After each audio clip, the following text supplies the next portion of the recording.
Hello everyone, welcome to IG classes. This is Zafar.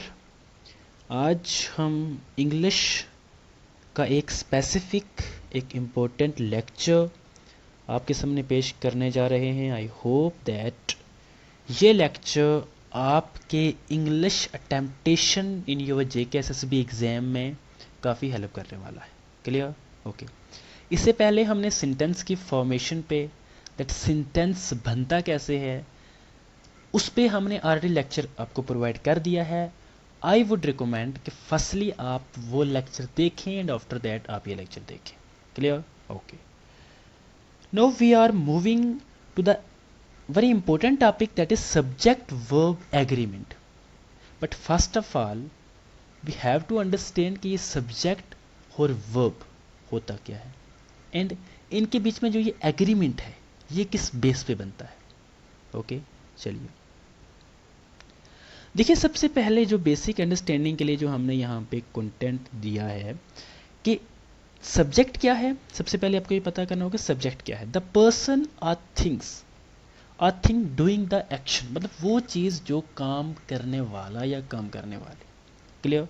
हमने last lecture में subject पे एक चीज़ बड़ी अच्छे से क्लियर करी थी कि मान लेते हैं हमने एक स्टेटमेंट, एक एग्जाम्पल रखी थी वहाँ पे, Raju is writing a letter. So Raju was subject. क्यों? क्योंकि वो लेटर राइटिंग कर रहा था। Are you getting me? यानी कि जो इंसान काम करने वाला, जो चीज़ यहाँ पे काम करने वाली शो करेगी या काम करने वाला शो करेगी, that's your subject. So what is subject?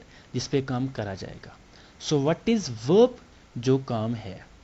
Are you getting me? इस चीज़ को दोबारा रिवाइज करें। यानी कि जो काम करने वाला है दैट्स योर सब्जेक्ट, जिस पे काम करा जाए दैट्स योर ऑब्जेक्ट, जो काम है दैट्स योर वर्ब। ओके, चलिए वर्ब क्या है? तो वर्ब यहाँ पे हमने बताया द एक्शन और स्टेट ऑफ बीइंग, यानी काम। सिंपल आप समझ लो, जो होने वाली चीज़ है। नो इनका एग्रीमेंट क्या है? Subject verb agreement is the subject and verb in a sentence must agree in number. Now what is the meaning of number here? number यहाँ पे क्यों यूज हुआ ग्रामर में? listen, let me tell you. Singular subject होगा तो उसके साथ singular verb होगा। ये चीज़ आपको समझ नहीं आएगी, आप छोड़ें, एक मिनट के लिए आप बस इसको एज इट इज लेके चलें। प्लूरल सब्जेक्ट होगा तो एक प्लूरल वर्ब ही होगा। कैसे? चलिए अंदाजा लगाते हैं। Listen, first of all what you have to understand is you have to go from sentence to the rule. I'm not picking you from rule to sentence. I'm not gonna tell you that you have to memorize all these rules to enter into this concept of that's your subject verb agreement. No. आप पहले sentence पढ़ें, उसके बाद subject verb agreement के rule आप खुद करेंगे। Clear? Okay, listen, पहला सेंटेंस है ही रन्स फास्ट, वो तेज दौड़ता है। क्लियर? लेकिन आपने एक चीज़ माइंड में अच्छे से इस चीज़ को समझना है, लॉजिक लगाना है सेकंड सेंटेंस के पर्सपेक्टिव से। प्लूरल फॉर्म में है they run fast. What is the meaning of this? यानी वो तेज चलते हैं, और यहाँ पे वो तेज चलता है, यानी यहाँ पे ही ये साथ यूज हुआ है रन्स। तो कीप इन माइंड, जब भी वर्ब के साथ एस या ई एस यूज होता है, ओके ना, ये टेंसेस की इनडेफिनिट वाले सीरीज में हम आपको पढ़ाएंगे, प्रेजेंट डेफिनिट वाली सीरीज में। क्लियर? उसमें हम आपको बताएंगे कि किसी भी सेंटेंस में अगर वर्ब के साथ एस या ई एस लगा है तो वो बन जाएगा क्या? वो बन जाएगा ऐसा वर्ड, सॉरी ऐसा वर्ब जिसकी साउंड ता है, ती है, ते है में निकले। चलो वो एक, that's a broad concept. Okay ना? So what important here is that you have to at least understand the concept के ही रन्स फास्ट का मीनिंग क्या होगा, कि ही रन्स फास्ट के साथ रन्स क्यों लगा, रन क्यों नहीं लगा? बिकॉज रन एक प्लूरल वर्ब है। ओके, और रन्स एक सिंगुलर वर्ब है। क्लियर?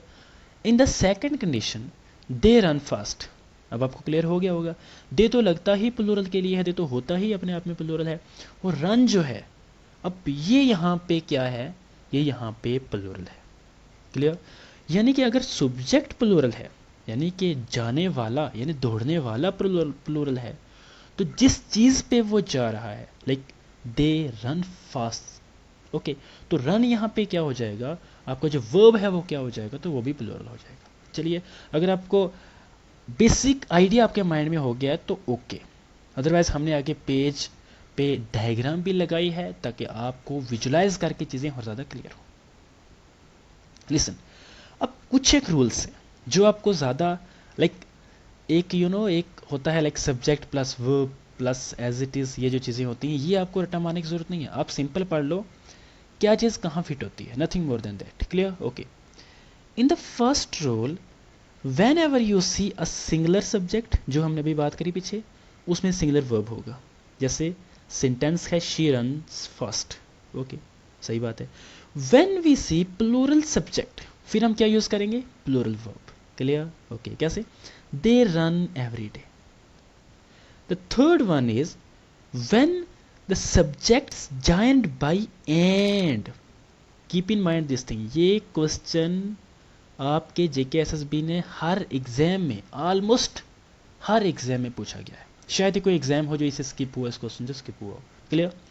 क्वेश्चन क्या होता है, आपको ना दो सब्जेक्ट दिए जाते हैं और उनमें एंड लगा दिया जाता है, Raju and Ram, Raju and Raj. Clear? इनमें एंड लगाया गया है और अब आपको डिसाइड करना है कि इनके साथ इज लगाना है या आर लगाना है। तो इज तो होता है सिंगुलर के लिए और आर होता है आपके प्लूरल के लिए। चलिए देखते हैं। इसने कहा John and Mary are coming, John and Mary आ रहे हैं। लिसन, यहां पे इसने आर क्यों लगाया, बिकॉज एंड है।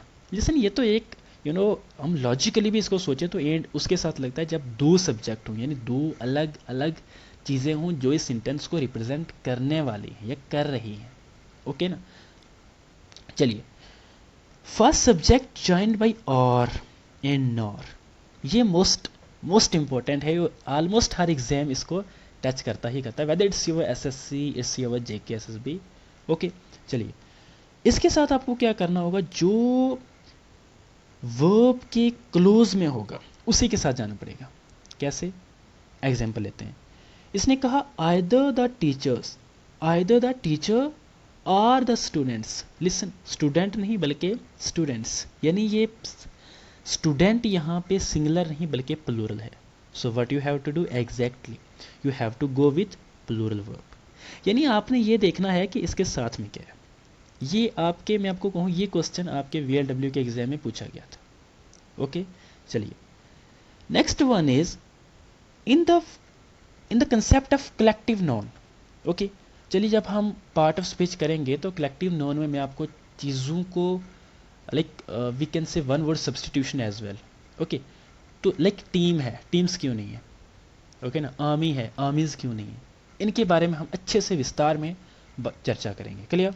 ओके, इसने कहा था टीम इज विनिंग, ये कलेक्टिव नोन है। टीम, टीम किसी बंदे का या किसी प्लेयर का नाम नहीं है, team is winning. Okay, we are talking about the team of those players. Clear? Okay, in the indefinite pronoun like everyone हो गया, समवन हो गया, हम लोग यहाँ पे इसके साथ किसके साथ जाएंगे, तो हम लोग यहाँ पे सिंगुलर के साथ जाएंगे। कैसे? चलो इसका एक लॉजिक देखते हैं। ऐसे हम कहते हैं नहीं हर कोई आ रहा है, हर कोई आ रहे हैं नहीं, ओके ना, लाइक हम लोग कहते हैं समवन इज कमिंग, हम लोग समवन आर कमिंग क्यों बोलेंगे भाई, सिंपल है, लॉजिक है, कोई आ रहा है, कोई आ रहे हैं नहीं, वो तो गलत हो जाएगा। लिसन, लाइक इन एग्जाम्पल में इन्होंने मेंशन करा that everyone wants success, everyone wants success नहीं, क्योंकि वांट बोलेंगे तो प्लूरल हो जाएगा, वांट्स बोलेंगे it will be your singular. Okay, चलिए, now few cases you have to understand in this subject verb agreement. What? जब भी आप everyone देखें या someone देखें, आप सिंगुलर वर्ब के साथ जाएंगे। क्लियर? जब भी आप देयर देखें या हेयर देखें, आप हमेशा उसके साथ जाएंगे जिसको हमारा वर्ब फॉलो करने वाला होगा। Are you getting me? चलिए सेंटेंस से इसको चीज़ों को वो डिटेल में समझते हैं। लिसन, इसने कहा एवरीवन वांट्स टू सक्सीड, और सेकंड टर्म में ये क्या बोल रहा है, सेकंड एग्जांपल में, there is a book on the table, why he has not mention here that there are a book, because we are going with book. अगर यहाँ पे अगर यहाँ पे टेबल की जगह कुछ और होता और वो प्लूरल होता, whatever it was, whatever it would be या whatever it will be, we don't care about that. Okay, what we care about is कि इसके साथ कौन सा है। तो इसके साथ बुक है यानी ये सिंगुलर है, अ बुक है, यहाँ से और भी चीज़ें क्लियर हो जाती हैं, तो obviously we have to go with is. Okay, चलिए नेक्स्ट वन देखते हैं। लिसन, ये है वो एक ऐसा कंसेप्ट जिससे आपको चीज़ें और क्लियर होंगी। Listen, in this subject like यहां पे इसने मेंशन करा कि द कैट, और यहां पे प्लेज विद द बॉल, यहां पे ये कैट सिंगुलर है कैट। ओके, लेकिन जब ये कैट प्लूरल हो गई यानी ये वाली कैट्स, यहां पे आया द कैट्स, तो हम लोग क्या करेंगे, प्लेज नहीं बल्कि प्ले यूज करेंगे इसके साथ। Clear? Okay. The next one is, कुछ लोगों का डाउट आता है कि सर ये इज एम आर के साथ ही हम डील क्यों करते हैं, फिर इज एम आर तो वर्ब मेन वर्ब नहीं है, तो हम फिर मेन वर्ब और यहाँ पे सब्जेक्ट और वर्ब एग्रीमेंट क्यों कहते हैं? Why do we say this? Okay, why do we say subject verb agreement, why don't we say subject और helping verb agreement? Let me clear this confusion कि helping verb में और main verb में क्या difference होता है। Clear? Okay, listen, verb होता क्या सबसे पहले हम पता करते हैं। कोई भी वर्ड जो एक्शन प्रेजेंट करे, मतलब जिसमें किसी काम का होना पाया जाए। Okay, but what helping verb is the main verb, जो मेन वर्ब है उसके साथ जो एक सपोर्ट करता हो। कैसे? चलिए देखते हैं। लाइक आपने हमेशा एक टर्म सुनी होगी, कौन सी? हम लोग कहते हैं शी राइट्स डेली, हम लोग कहते हैं राजू राइट्स अ लेटर, हम लोग कहते हैं दे राइट अ स्टोरी। हम लोग यहाँ पे क्या करते हैं, दैट यहाँ पे इज एम आर का यूज नहीं करते। वाई? बिकॉज हम लोग यहाँ पे प्रेजेंट इंडेफिनिट की बात करते हैं, लेकिन यहाँ पे हेल्पिंग वर्ब यूज नहीं होता। कहाँ पे यूज नहीं होता? तो हमारे मेन वर्ब के साथ यूज नहीं होता। कहाँ पे नहीं होता? प्रेजेंट इंडेफिनिट टेंस में। ओके, लेकिन जो हेल्पिंग वर्ब हैं ये होते क्या है, तो ये आपकी हेल्प करते हैं किसके साथ, किसकी हेल्प करते हैं? तो it helps the your main verb. Okay, चलिए the next one is we have a list of main helping verbs like is, am, was, were, has, have, had, do, does, did, will, shall. Okay. In the sentence, she is writing a letter. ये helping verb यहाँ पे क्या है? तो helping verb है आपका ओ। But यहाँ पे एक मेन वर्ब भी है, वो क्या है? जिसके साथ ing यूज हुआ है, यानी आपका राइटिंग। ओके, और ये क्या शो कर रहा है? तो ये शो कर रहा है कि एक्शन क्या है। इसका कोई एक्शन नहीं, it doesn't have any type of action, but the word writing is clearly showing that it has a type of action. What is it? लिखना। Clear? Okay. Next one is which I have found that there are few errors while we are attempting the subject verb agreement. कैसे? चलिए, एक के बारे में तो हमने पीछे अभी बात करी, टीम के बारे में, लेकिन टीम आर नहीं होगा बल्कि टीम इज होगा, क्योंकि टीम में कलेक्टिव नोन है। One of the boys are missing, ये गलत लाइन हो जाएगी। वाई? बिकॉज बॉयज तो ठीक है, लेकिन इसने बोला वन, यानी उन सब लड़कों में से एक लड़का मिस है, तो हम क्या बोलेंगे? एक लड़का मिस है, यानी इज यूज करेंगे यहाँ पे। ओके, कोई टफ, कोई difficult? I don't think so कोई डिफिकल्ट होगा। क्लियर?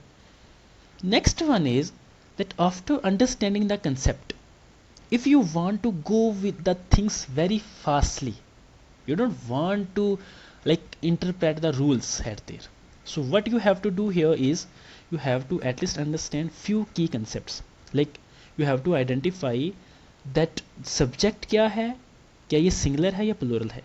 जैसे ही सब्जेक्ट सिंगुलर हुआ तो verb will be obviously singular, subject plural हुआ तो verb will be obviously plural. Okay, subject plural तो verb भी plural. Then in the examination you have to decide the form of verb to be used. And after that you have to look for the similar verb in the option.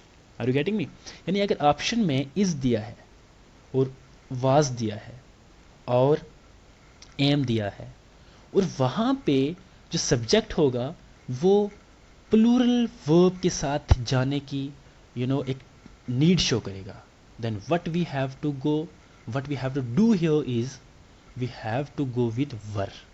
Okay, and after that you have to understand the elimination technique.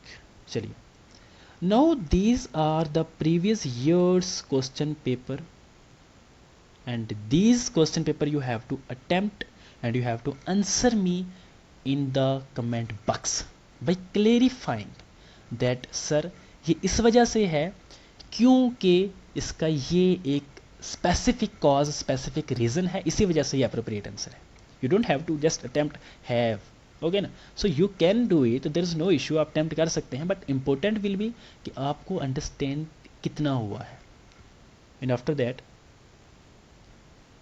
listen, you can read these questions and you can answer these questions. There is no need to read it. Okay, so after this, here I'm concluding the lecture. Listen, in this the whole lecture what we have discussed here is what is the relation of subject and verb, what is the agreement between these two different concepts, subject और verb. Subject means काम करने वाला, verb कोई काम, कोई कार्य. Okay, अब इनमें एग्रीमेंट क्या है? यानी सब्जेक्ट प्लूरल तो वर्ब भी प्लूरल, सब्जेक्ट सिंगुलर तो वर्ब भी singular. Okay, so this is the whole content, whole concept in which you people, I don't know why, but you people get confused for many times. Okay ना? So only what you have to do in examination is कि आपको जो मैंने अभी पीछे tips बताई, ये इन चीज़ों को अच्छे से अंडरस्टैंड कर लेना होगा एक बार. Clear? Okay, so thank you so much dear students, dear friends, for watching this lecture. I hope at least कुछ ना कुछ आपको क्लैरिटी हुई होगी इस कंसेप्ट के बारे में.